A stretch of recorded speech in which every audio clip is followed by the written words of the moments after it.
Malam itu, Letnan Nadia Prasetyo melajukan motornya di jalanan sepi Jakarta. Udara dingin menusuk kulitnya meskipun ia mengenakan jaket hitam tebal. Hari itu, ia baru saja menyelesaikan latihan tempur di markas Kopassus dan ingin segera pulang ke apartemennya. Jalanan basah setelah hujan deras, lampu jalan berkedip-kedip seperti kelelahan menerangi kota yang tak pernah tidur. Meski lelah, pikirannya tetap tajam. Sebagai seorang prajurit, ia terbiasa waspada terhadap keadaan sekitar. Saat melewati sebuah perempatan gelap, tiba-tiba sebuah senter berkedip dari kejauhan. Dua pria berseragam polisi lalu lintas berdiri di pinggir jalan, melambaikan tangan untuk menghentikannya. Insting Nadia langsung bekerja. Tidak ada razia yang diumumkan hari ini. Lokasi ini pun terlalu sepi untuk pemeriksaan resmi. Namun, ia tetap menepi, menyalakan lampu hazard, dan menarik napas dalam sebelum membuka helmnya. Salah satu polisi, yang bertubuh kekar dan berwajah kasar, melangkah mendekat. Nama di seragamnya, Bribka Rudi. Wajahnya menyeringai, seperti sudah terbiasa menghadapi situasi seperti ini. "Selamat malam, Mbak. Bisa lihat surat-surat kendaraannya?" tanyanya dengan nada santai tapi sedikit mencurigakan. Nadia mengangguk tanpa ragu. Ia mengambil dompet dari saku jaketnya dan menyerahkan SIM serta STNK yang masih rapi terbungkus plastik. Bribka Rudi menatap surat-surat itu sekilas, lalu menoleh pada rekannya, seorang pria bertubuh lebih kecil dengan tatapan gelisah. Aibda Beni, begitu tertulis di seragamnya, melirik Nadia sejenak, lalu buru-buru menghindari tatapannya. Lampu depan motor kurang terang. "Ini pelanggaran," kata Bribka Rudi. Alasan yang dibuat-buat. Nadia tahu motornya dalam kondisi prima, ia sendiri yang memeriksanya sebelum berangkat. "Saya rasa tidak ada masalah dengan lampu motor saya, Pak," jawab Nadia dengan suara tenang namun tajam. Ia tetap duduk di atas motornya, tidak bergerak sedikit pun. Bribka Rudi mendekat, suaranya lebih rendah, hampir berbisik. "Mbak mau repot atau kita selesaikan di sini saja?" Tangannya terulur sedikit, memberi isyarat yang sudah terlalu sering terjadi di jalanan ini, uang pelicin. Darah Nadia mulai mendidih. Ia telah bertarung di hutan, menjalani latihan keras, bahkan menghadapi ancaman nyata di medan tugas. Dan kini, ia ditantang dengan sesuatu yang lebih menjijikkan, korupsi kecil-kecilan yang sudah membusuk di jalanan. "Saya tidak merasa melanggar, Pak. Kalau memang ada kesalahan, saya siap ikut prosedur resmi," katanya, menatap lurus ke mata Bribka Rudi. Senyum pria itu memudar, digantikan dengan ekspresi kesal. Ia melangkah lebih dekat, kini berdiri di samping motor Nadia. "Jangan sok pintar, Mbak. Kita bisa bawa motor ini ke kantor sekarang juga. SIM bisa kami tahan. Tapi kalau Mbak kooperatif, kita semua bisa enak." Nada suaranya mulai mengancam. Aibda Beni masih diam di belakang, tampak ragu. Nadia mengepalkan tangannya di atas setang motor. Ia bisa saja langsung beraksi, melumpuhkan dua pria ini dalam hitungan detik. Tapi tidak, bukan itu caranya, bukan itu prinsipnya. Dengan gerakan perlahan, ia merogoh kantong jaketnya, bukan untuk mengambil uang, tetapi untuk mengaktifkan perekaman suara di ponselnya. Jika mereka ingin bermain kotor, Nadia siap. Tapi mereka tak tahu, malam ini mereka berhadapan dengan seseorang yang jauh lebih berbahaya dari yang mereka kira. Bribka Rudi menatap tajam ke arah Nadia, matanya menyipit penuh kecurigaan. Ia merasa ada sesuatu yang berbeda dari perempuan ini.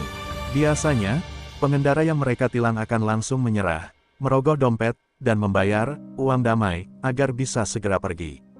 Tapi tidak dengan wanita ini. Tatapan matanya tidak goyah, sorotnya terlalu tenang, terlalu tajam. Seolah-olah ia bukan sekadar warga biasa. Namun, ego dan keserakahannya terlalu besar untuk membiarkan Nadia pergi begitu saja. "Dengar, Mbak," katanya, suaranya lebih dingin. "Kami bisa bikin ini rumit buat kamu. Kalau saya tulis surat tilang, kamu harus datang ke pengadilan. Bisa habis waktu dan tenaga. Tapi kalau kita selesaikan di sini, semua bisa cepat selesai." Ia melangkah lebih dekat, suaranya nyaris berbisik.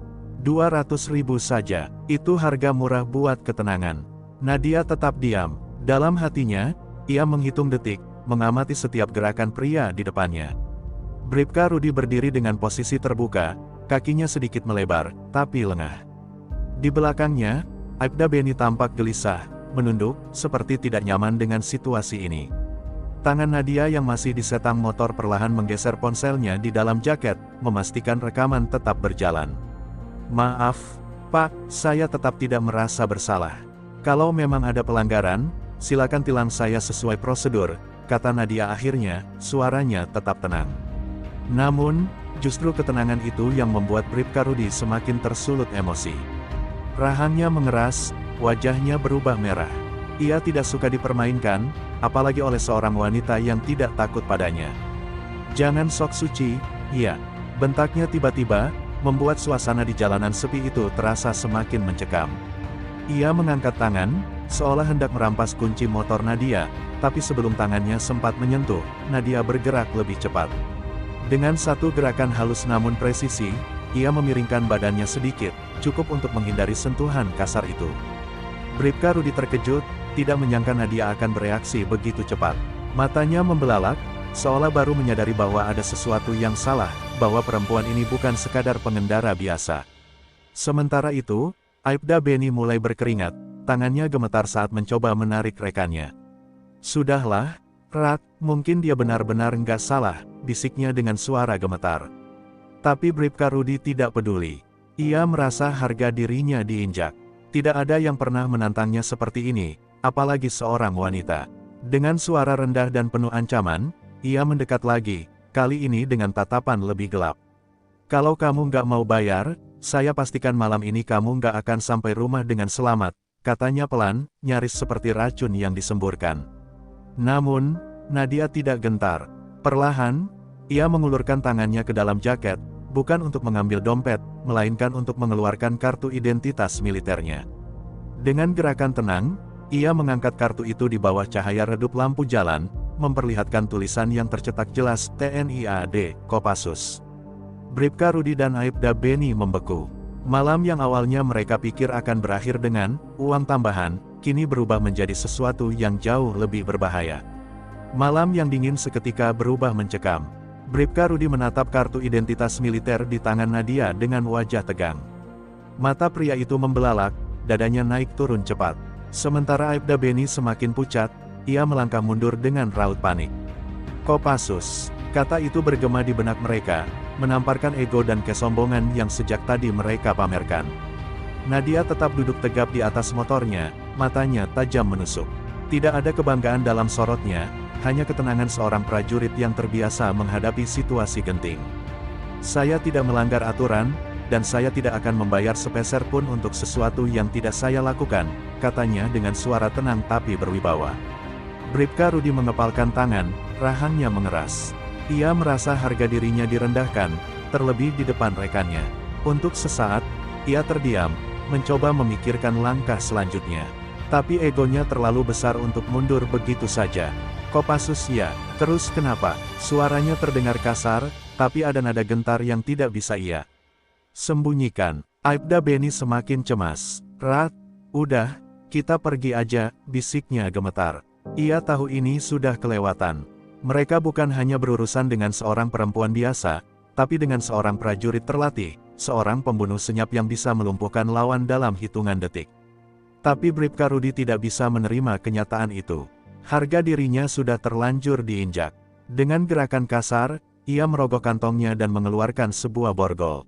Kalau lo tentara, harusnya lebih ngerti hukum. Gue bisa tahan lo karena lo ngelawan petugas. Bentaknya, mencoba membalik keadaan. Namun sebelum borgol itu sempat menyentuh pergelangan tangan Nadia, tubuhnya berputar cepat. Dalam satu gerakan kilat, Nadia menangkap pergelangan tangan Rudi, memuntirnya ke belakang sambil berdiri dari motornya. Bribka Rudi berteriak kesakitan, tubuhnya membungkuk paksa karena tekanan di lengannya. Aibda Beni terpaku di tempatnya, wajahnya ketakutan.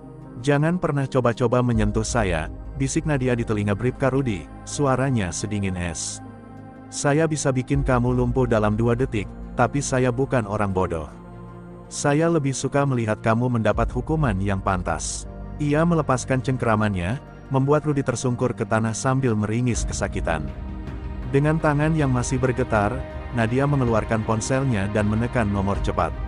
Suara di seberang langsung menyahut. Propam, saya Letnan Nadia Prasetyo, Kopassus.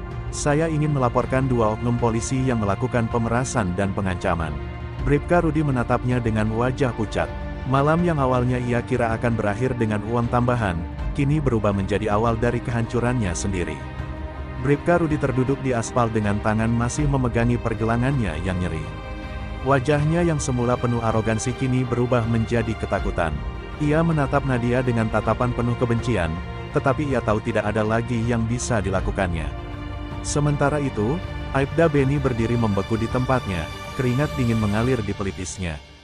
Situasi ini telah lepas kendali jauh lebih cepat dari yang pernah mereka bayangkan. Suara di ujung telepon terdengar tegas, "Letnan Nadia, posisi Anda di mana?" Nadia menyebutkan lokasi tepatnya, lalu menatap dua polisi di depannya dengan ekspresi yang sulit ditebak. "Propam akan segera ke sini," katanya singkat.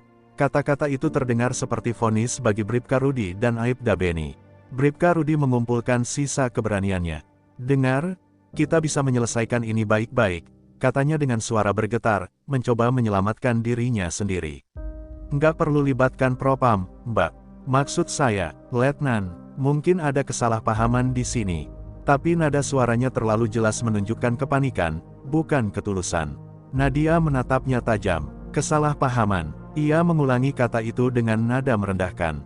"Kesalahpahaman itu kalau saya memang melanggar aturan dan kalian cuma menjalankan tugas. Tapi kalian memeras dan mengancam saya. Dan sekarang, setelah tahu saya tentara, kalian tiba-tiba ingin menyelesaikan baik-baik." Suaranya terdengar dingin, penuh rasa jijik. Aibda Beni tampak semakin putus asa. Kami cuma ikut perintah," gumamnya lirih, lebih kepada dirinya sendiri daripada kepada Nadia.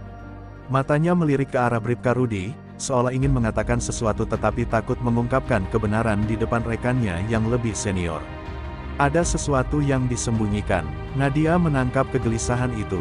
"Perintah dari siapa?" tanyanya tajam. Aibda Beni menunduk, ragu-ragu, tetapi sebelum ia bisa membuka mulutnya, Bribka Rudi lebih dulu menyela, "Jangan banyak omong, Ben. Kita sudah dalam masalah cukup besar." Bentakan itu membuat Beni mengunci mulutnya kembali. Nadia menghela napas pelan, menyadari bahwa ini lebih dari sekadar kasus pungli biasa. Ada sesuatu yang lebih besar yang sedang terjadi, sesuatu yang bahkan membuat Aibda Beni ketakutan. Apakah ini bagian dari jaringan yang lebih luas? Apakah ada pihak lain yang terlibat? Ia tidak tahu pasti, tetapi insting militernya mengatakan bahwa ini belum selesai.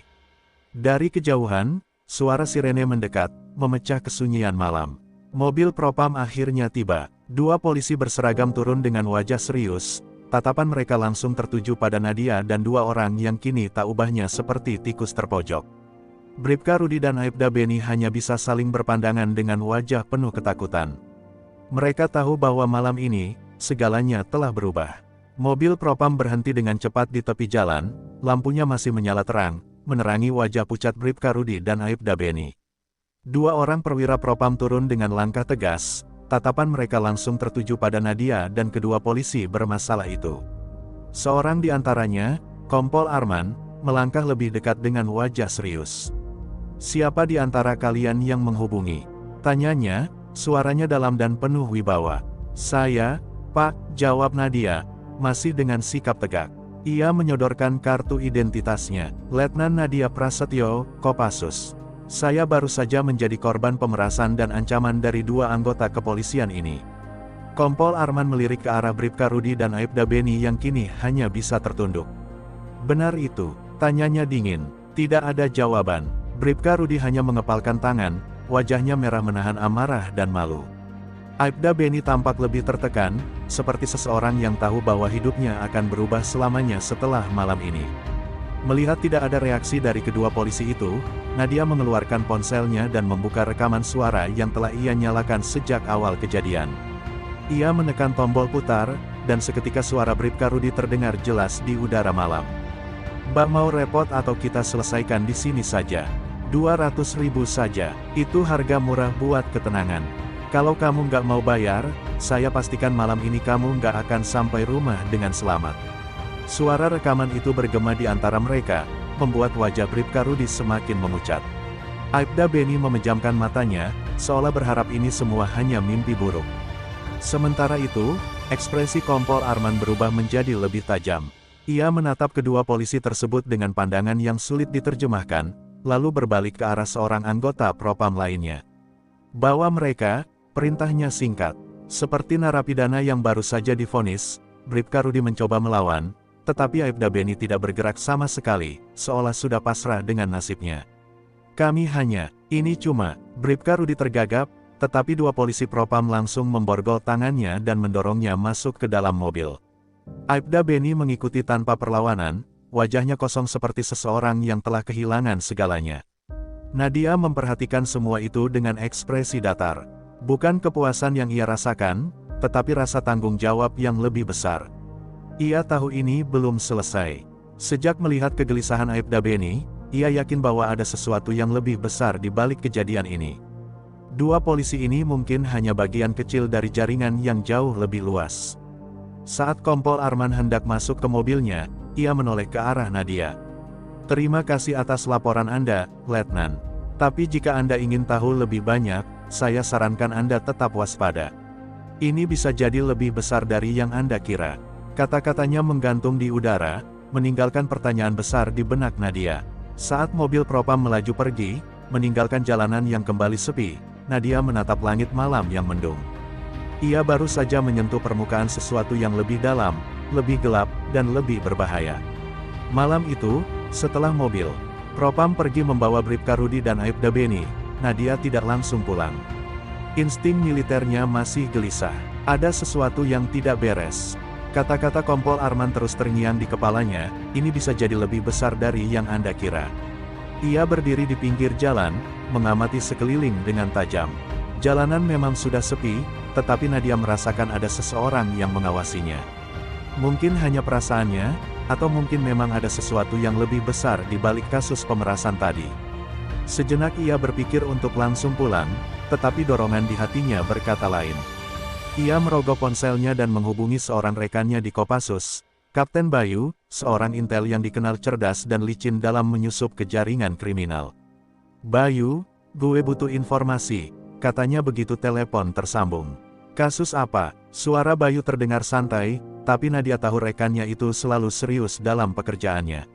Ada dua polisi yang baru aja gue laporin ke propam karena pungli dan ancaman.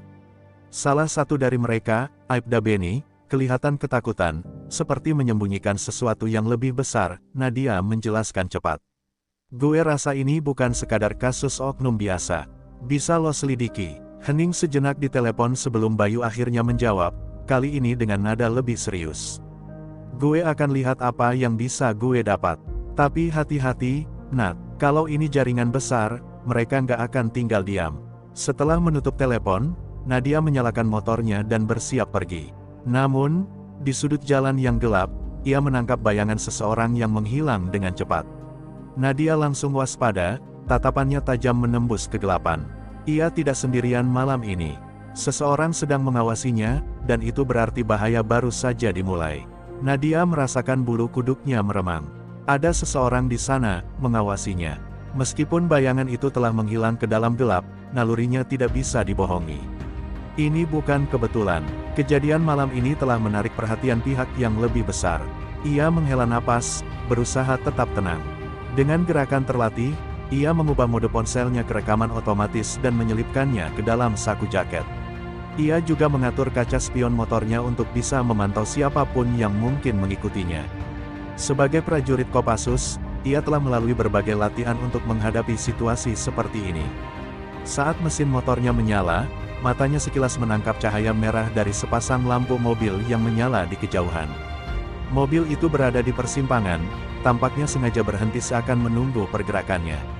Nadia pura-pura tidak peduli, tetapi pikirannya bekerja cepat. Apakah ini hanya orang biasa, atau orang-orang yang ingin menyingkirkannya setelah laporan ke propam? Perlahan, ia mulai berkendara, tetap dalam kecepatan wajar agar tidak mencurigakan. Namun, mobil itu juga mulai bergerak. Kecepatan mereka konstan, tidak mendekat, tetapi jelas mengikuti arah yang sama. Nadia mulai menghitung langkah. Jika ia menuju langsung ke rumahnya, ia bisa saja membahayakan diri sendiri dan keluarganya. Saat melewati tikungan menuju daerah yang lebih sepi, Nadia tiba-tiba mempercepat motornya, lalu berbelok tajam ke gang sempit di antara bangunan tua. Ini adalah salah satu teknik yang sering digunakan untuk menghindari pengintaian. Jika mobil itu memang mengikutinya, mereka tidak akan bisa melewati gang tersebut. Ia berhenti sejenak di tengah gang, mendengarkan. Suasana senyap, hanya suara angin yang berbisik di antara gedung-gedung tua. Namun, dalam keheningan itu, Nadia mendengar suara langkah kaki dari kejauhan, bergerak cepat, mendekat ke arahnya. Refleksnya langsung bekerja. Ia membalikkan badan, mengangkat tangannya dalam posisi siaga. Bayangan seseorang muncul dari kegelapan, mendekat dengan langkah tegas. Laki-laki itu bertubuh tegap, mengenakan jaket hitam dengan tangan terselip di dalam saku, posisi yang sangat mencurigakan. "Apa kau, Letnan Nadia?" Suaranya dalam dan berat, terdengar seperti seseorang yang sudah terbiasa memberi perintah. Ini bukan orang sembarangan. Nadia tidak langsung menjawab. Matanya meneliti setiap gerakan pria itu, siap untuk bertindak jika ada ancaman. "Siapa kau?" tanyanya, suaranya tetap tenang tetapi penuh kewaspadaan. Pria itu berhenti sekitar 5 meter di depannya. Dalam redupnya cahaya, Nadia bisa melihat sekilas logo kecil di jaket pria itu, sesuatu yang membuat hatinya berdegup lebih cepat. Itu bukan lambang polisi, bukan juga lambang sipil biasa. Itu adalah simbol dari sebuah organisasi rahasia yang pernah ia dengar dari intelijen Kopassus. Kini Nadia tahu, ia telah menyentuh sesuatu yang jauh lebih besar dari sekadar pungli di jalanan. Nadia menahan napas, matanya fokus pada pria di depannya. Simbol di jaket hitam itu bukan sesuatu yang asing bagi intelijen Kopassus. Itu adalah tanda dari sebuah organisasi bawah tanah yang dikabarkan memiliki jaringan luas di tubuh aparat. Jika benar dugaannya, berarti kasus ini lebih berbahaya dari yang ia kira. Pria itu tetap berdiri di tempatnya, ekspresinya dingin. "Kau membuat kesalahan besar dengan melaporkan 2 polisi itu," katanya, suaranya berat seperti ancaman yang terselubung. "Ada hal-hal yang lebih baik dibiarkan begitu saja." Nadia mengencangkan rahangnya. "Jadi kau bagian dari mereka?" tanyanya, mencoba mengulur waktu sambil menilai situasi. Gang ini terlalu sempit untuk manuver, dan ia tidak tahu apakah pria itu sendirian atau ada orang lain yang bersembunyi dalam gelap. Pria itu tersenyum tipis, tetapi senyum itu tidak membawa ketenangan. "Aku hanya pembawa pesan," katanya sambil melangkah perlahan mendekat. "Jika kau terus menggali ini, aku tidak bisa menjamin keselamatanmu. Bahkan orang-orang di sekitarmu bisa terkena dampaknya." Ucapan itu seperti pisau dingin yang menekan dada Nadia. Mereka mengancam orang-orang di sekitarnya. Itu berarti mereka tahu siapa dirinya, mungkin juga tahu keluarganya, teman-temannya, bahkan rekan-rekan militernya. Nadia mengetatkan genggamannya di sisi jaket, di mana pisau taktis kecil terselip di dalamnya. Ia tidak akan tinggal diam jika pria ini mencoba sesuatu. "Jika kau benar-benar ingin menyampaikan pesan, katakan pada mereka." Ia berhenti sejenak, matanya menyala dengan tekad. Petik 2. "Aku bukan orang yang bisa ditakuti." Pria itu menatapnya sejenak sebelum tersenyum kecil. "Kita lihat saja," katanya pelan. Kemudian, dengan santai, ia melangkah mundur ke bayangan, menghilang dalam gelap seakan ia tidak pernah ada. Nadia masih berdiri siaga selama beberapa detik, memastikan pria itu benar-benar pergi. Baru setelah itu, ia mengeluarkan ponselnya dan menghubungi Kapten Bayu. Begitu suara di ujung telepon terdengar, ia langsung berkata, "Bayu, kita punya masalah besar. Aku baru saja mendapat ancaman langsung." Hening sejenak di seberang sana, sebelum akhirnya suara Bayu terdengar lebih tegang dari sebelumnya. "Kau harus keluar dari kota malam ini juga, Nat. Aku baru saja menemukan sesuatu, dan ini jauh lebih besar dari yang kita kira." Dada Nadia berdegup keras. Jika Bayu saja terdengar khawatir, maka ia benar-benar telah menyentuh sesuatu yang berbahaya. Kini, bukan hanya keselamatannya yang dipertaruhkan, tetapi mungkin juga orang-orang yang ia sayangi. Nadia mengemudi dengan kecepatan tinggi, pikirannya dipenuhi berbagai kemungkinan buruk. Bayu tidak pernah terdengar setegang ini sebelumnya. Jika ia menyarankan agar Nadia segera meninggalkan kota, berarti bahaya yang mengintainya jauh lebih besar dari sekadar kasus pungli. Telepon di genggamannya kembali bergetar, kali ini pesan teks dari Bayu, "Jangan pulang. Mereka tahu tempat tinggalmu. Aku akan kirim koordinat lokasi aman, temui aku di sana." Hati Nadia mencelos. Jika mereka sudah tahu rumahnya, berarti keluarganya juga dalam bahaya. Tanpa pikir panjang, ia langsung menghubungi nomor ibunya. Setelah beberapa dering, suara lembut sang ibu terdengar di seberang. Nadia, ada apa? Nak, ibu, dengarkan baik-baik. Ibu harus segera pergi dari rumah sekarang juga. Pergi ke rumah tante di luar kota. Jangan tanya apapun, jangan bilang ke siapapun. Tolong, Bu, ini penting. Ada jeda sejenak sebelum ibunya menjawab dengan suara penuh kebingungan. Nadia, ada apa? Apa ini ada hubungannya dengan pekerjaanmu? Bu, aku janji akan menjelaskan nanti, tapi sekarang ibu harus pergi. Nadia hampir berteriak. Ia bisa merasakan jantungnya berdegup semakin cepat. Akhirnya, ibunya mengalah. Baik, Nak, ibu akan pergi sekarang. Begitu panggilan berakhir, Nadia menghela napas lega. Tapi ia tahu ini baru awal dari sesuatu yang lebih besar. Mereka tidak hanya mengawasinya, mereka siap menyerang. Dan malam ini, ia tidak punya pilihan selain bergerak lebih cepat dari mereka. Karena dalam permainan ini, satu langkah terlambat bisa berarti kematian. Nadia melaju di atas motornya dengan kecepatan tinggi, mengikuti koordinat yang dikirim Bayu. Jalanan sudah sepi, hanya ada beberapa kendaraan yang melintas, tetapi nalurinya mengatakan bahaya bisa muncul kapan saja. Ia terus memeriksa kaca spion, memastikan tidak ada yang mengikutinya. Namun, di sudut matanya, ia menangkap sesuatu yang membuatnya merinding. Dua motor berboncengan muncul di belakangnya. Nadia tidak langsung bereaksi, tetapi ia tahu apa yang sedang terjadi. Mereka tidak sekadar pengendara biasa. Cara mereka mengikuti, tetap pada jarak tertentu, menyamakan kecepatan dengan motornya, terlalu rapi untuk dianggap kebetulan. Mereka sedang mengintai, menunggu momen yang tepat untuk menyerang. Ketika Nadia melewati jalanan sepi tanpa lampu, ia melihat salah satu motor di belakangnya mulai mempercepat laju. Mereka tidak lagi berusaha menyembunyikan niat mereka. Baiklah, kalau kalian ingin bermain, mari kita bermain.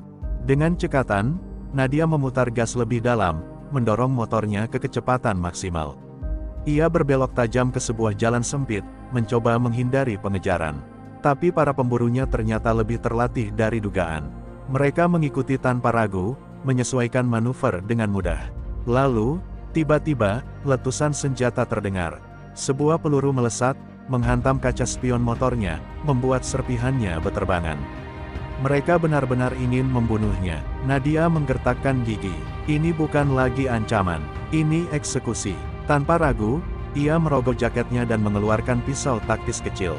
Jika mereka ingin bermain kotor, ia tidak akan mundur.